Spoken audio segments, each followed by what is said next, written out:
xưa phục mai mong vai tạ kia trong ngày đông cứ trong đầu mà phô tôi tiết đại trong bát đỏ sao trên cái sập hơi cái tại mình đây đặc biệt này đặc nó mình còn phu đẹp trái đời khôn đúng cũng bên phải sát tại đây lớp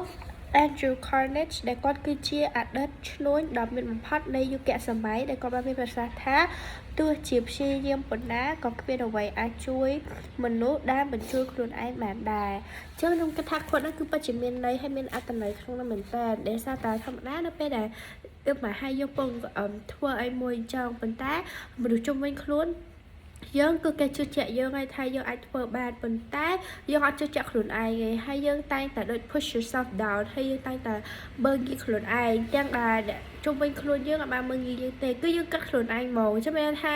បើសិនជាទោះបីជា100នាក់ជឿលើយើងបណ្ដោយប៉ុន្តែបើសិនជាយើងអត់ជឿលើខ្លួនឯងទេអានោះមានថា100នាក់នោះគឺវាអត់មានដូចអត្តន័យទេវាអត់មានន័យដោយសារតែយើងគឺជាកត្តាដែលសំខាន់បំផុតនៅក្នុងការ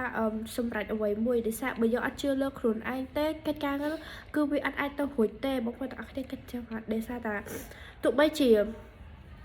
មកប្រភពលោកហ្នឹងជឿលើយើងក៏ដោយអាហ្នឹងក៏វាអាចនឹងជំរុញទឹកចិត្តយើងដែរប៉ុន្តែបើសិនជាយើង feel pressure ហើយយើងគិតថាខ្លួនឯងធ្វើអត់កើតទេអាហ្នឹងគឺកិច្ចការហ្នឹងច្បាស់ទៅធ្វើអត់កើតហើយដោយសារតែ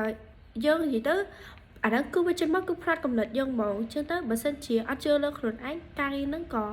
វាទៅតាមផ្លាត់កំណត់របស់យើងដែរអញ្ចឹងបងប្អូនទាំងអស់គ្នាគិតមិនដែរអាចបញ្ចេញមតិបាននៅខាងក្នុង comment បាយបាយ